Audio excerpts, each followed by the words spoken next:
कहानी 1 भाग 1 संसार की रचना।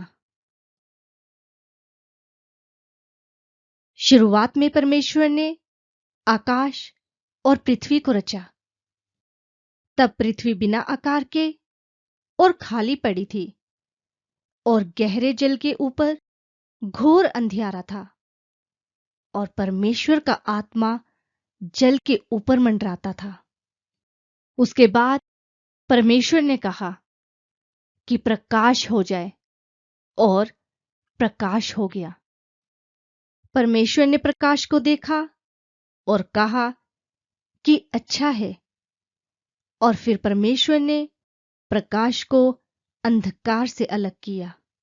परमेश्वर ने प्रकाश को दिन और अंधकार को रात कहा। और फिर शाम हुई, फिर सुबह हुई। इस तरह पहला दिन हो गया।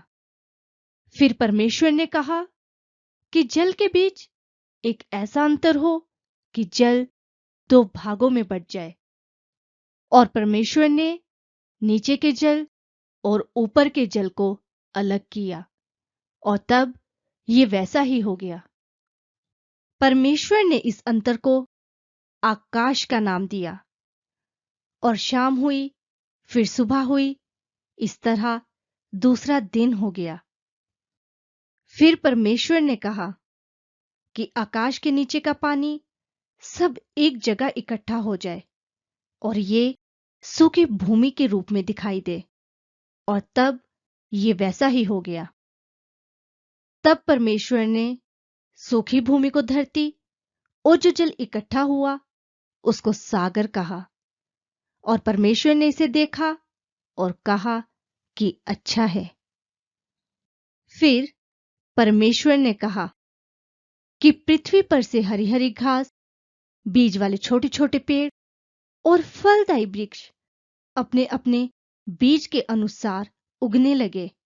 और तब ये वैसा ही हो गया। इस तरह तब पृथ्वी पर से हरी हरी घास, बीज वाले छोटे छोटे पेड़ और फलदायी वृक्ष अपने अपने बीज के अनुसार पृथ्वी पर उगने लगे। परमेश्वर ने इसे देखा और कहा कि ये अच्छा है। फिर शाम हुई, फिर सुबह हुई और इस तरह तीसरा दिन हो गया। तब परमेश्वर ने कहा कि दिन को रात से अलग करने के लिए आकाश में ऐसी ज्योतियां हों जो समयों, दिनों और वर्षों के लिए चिन्ह ठहरे। और वे ज्योतियां आकाश में प्रकाश देने वाली ठहरे। और तब वैसा ही हो गया। परमेश्वर ने 2 बड़ी ज्योतियां बनाई। बड़ी ज्योति को परमेश्वर ने दिन में और छोटी ज्योति को रात में रात करने के लिए बनाया। और तब परमेश्वर ने तारों को भी बनाया। इन सभी को परमेश्वर ने आकाश में कुछ इस तरह से स्थिर किया कि ये पृथ्वी को रोशनी देते रहे, ताकि दिन और रात अपना काम पूरा कर सके और प्रकाश अंधकार से अलग हो। तब परमेश्वर ने इसे देखा और कहा कि ये अच्छा है। और फिर शाम हुई, फिर सुबह हुई।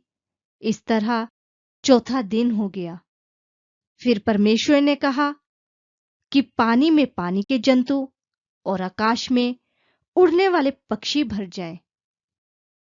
तब परमेश्वर ने बड़े बड़े समुद्री जीवों और हर एक जाति के जंतुओं को भी बनाया और समुद्र को समुद्री जीवों से भर दिया और हर एक जाति के पक्षियों की भी परमेश्वर ने सृष्टि की। और परमेश्वर ने इन सबको देखा और कहा कि ये अच्छा है। इन सभी को परमेश्वर ने ये कहकर आशीष दी कि फूलो, फलो और समुद्र के जल में भर जाओ और पक्षी पृथ्वी पर भर जाएं। और तब शाम हुई, फिर सुबह हुई। इस तरह 5वां दिन हो गया।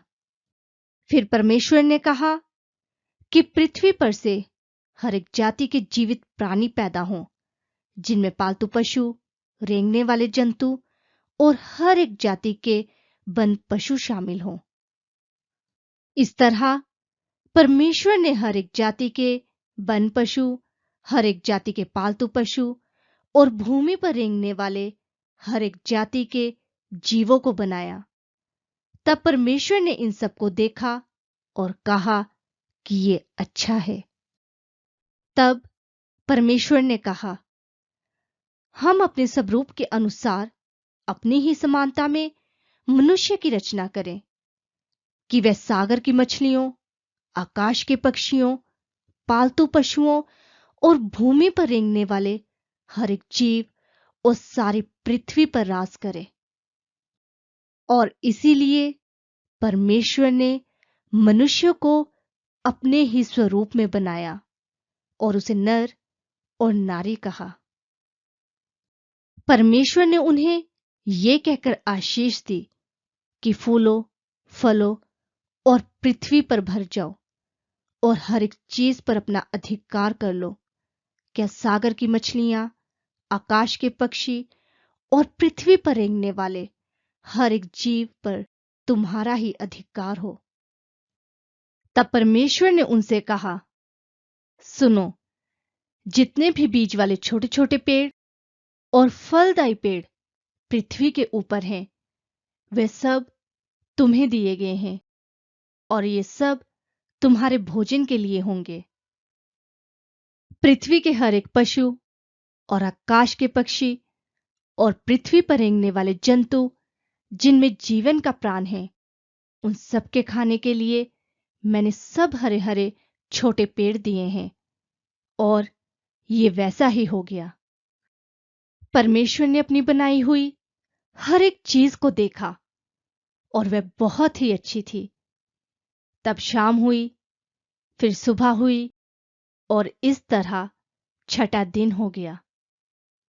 परमेश्वर ने आकाश और पृथ्वी के लिए सब कुछ बनाकर अपने काम को पूरा किया। इस तरह सातवें दिन तक परमेश्वर ने अपने सारे काम को पूरा कर लिया था जो उसने शुरू किया था। और अपने सारे कामों को पूरा करने के बाद परमेश्वर ने सातवें दिन को विश्राम किया। परमेश्वर ने सातवें दिन को आशीष दी और उसे पवित्र ठहराया, क्योंकि ये वही दिन था जब परमेश्वर ने सारी सृष्टि की रचना की और फिर विश्राम किया। आकाश और पृथ्वी की पीढ़ी से पीढ़ी तक का यही इतिहास है जब वह रचे गए, यानी जब यहोवा परमेश्वर ने आकाश और पृथ्वी की रचना की।